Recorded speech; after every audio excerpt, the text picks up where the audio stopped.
It is my great honor to introduce, and I think I can say this not as senior advisor, but as his friend, the GOAT, the greatest of all time, the greatest champion of faith that we have ever had in the executive branch.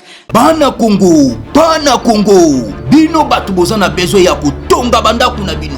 BM échafaudage, ezopesa bino, planche, shell, sécurité, maximal et lenda. L'air mutamati, mutakokweya te. Yabiso, ezala ba norme européenne. Yabiso ezala ba chinois te, ya ba indien te, ya ba libanais te. Un bus sera mis à votre disposition. BM échafaudage, plus de 3500 mètres disponibles. Contact Maman Nangaye, du nouveau à Kinshasa, place Yassur, des amoko na immeuble Emma, des arabes normes, standard, international, et Koyamba, Batunyoso, en famille, en couple, salon VIP, et salle à manger, salle de bain confort et magistral et des chambres à coucher, cuisine Kafou, sécurité et assuré, connexion internet illimitée, Facebook, TikTok, WhatsApp et à Ophélie, groupe électrogène 24h/24h. Courant et Kendakate, la immeuble Emma. Notre adresse dans la commune de Kalamou, quartier Yolosi, avenue Balinga, numéro 9. Soyez les bienvenus, immeuble Emma.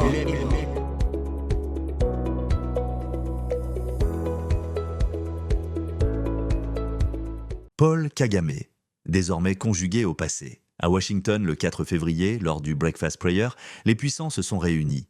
Mais le roi de Kigali, lui, n'était pas convié. Son nom n'a pas traversé les discours, son absence sonnait comme une excommunication silencieuse. Félix Tshisekedi, en revanche, a capté tous les regards. Dans la bouche de Donald Trump, un seul nom résonnait avec éloge, celui du président congolais. La roue tourne et les oracles de la prière semblent annoncer la fin d'un règne. À Kigali, Kagame réplique.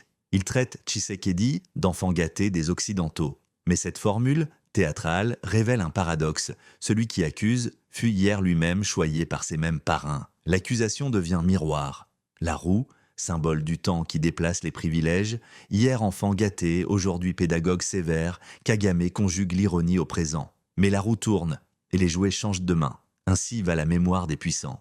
Elle rit de ceux qui oublient qu'ils furent eux aussi choyés. Paul Kagame désormais conjugué au passé, le dernier breakfast de prière organisé à Washington le 4 février a été un moment qui a permis de réaliser combien le président du Rwanda, Paul Kagame, ne fait plus partie des agendas des décideurs de ce monde, ni dans leur carnet d'adresses. Non seulement que le roi de Kigali n'a pas été convié à cette messe annuelle qui réunit les têtes couronnées de la planète Terre, mais il a carrément disparu des discours qui étaient en prononcés. Félix Tshisekedi, le président congolais, lui, a attiré tous les regards et l'attention de son côté. Dans la bouche de Donald Trump, un seul nom avait tous les mérites et les éloges, celui de Félix Tshisekedi. Signe que la roue tourne et que Kagame pourrait être conjugué au passé dans les jours qui viennent. Pourtant, le petit déjeuner des prières évoque un rituel collectif où les paroles deviennent des oracles. Et la formule sur Kagame conjugué au passé sonne comme une satire, mieux une mise en mémoire anticipée. Ce qui est intéressant dans cette lecture des événements,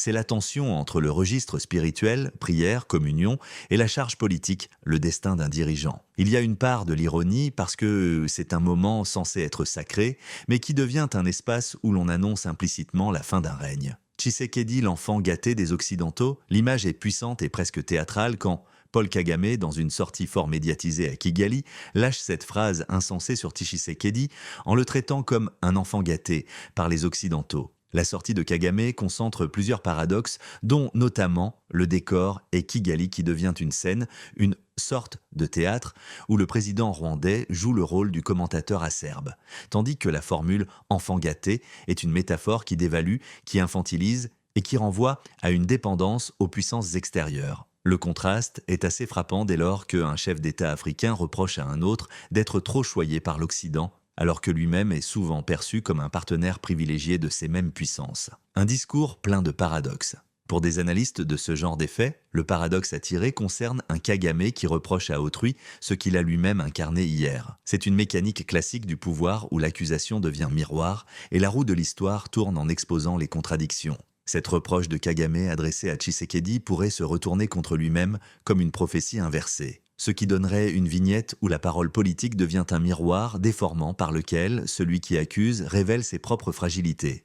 Un Kagame qui reproche à autrui ce qu'il a lui-même incarné hier, c'est une mécanique classique du pouvoir où l'accusation devient miroir et la roue de l'histoire tourne en exposant les contradictions. En décortiquant ces métaphores, l'on comprend que l'image de la roue représente un symbole du temps qui déplace les privilèges, rappelant que nul ne reste éternellement choyé. La satire tranche que Kagame s'amusait hier avec les jouets des parrains, aujourd'hui il gronde celui qui les reçoit. La morale implicite à tirer de tout ça n'est pas moins la suivante. Le pouvoir est un manège et chacun y passe son tour. À Kinshasa, les chrétiens diraient là que le corbeil circule encore. Bref, à Kigali, Kagame, le maître des paradoxes, s'est souvenu trop tard de ses propres douceurs. Hier, enfant gâté, aujourd'hui pédagogue sévère, Kagame conjugue l'ironie au présent. Mais la roue tourne et les jouets changent de main. Ainsi va la mémoire des puissants. Elle rit de ceux qui oublient qu'ils furent, eux aussi, choyés.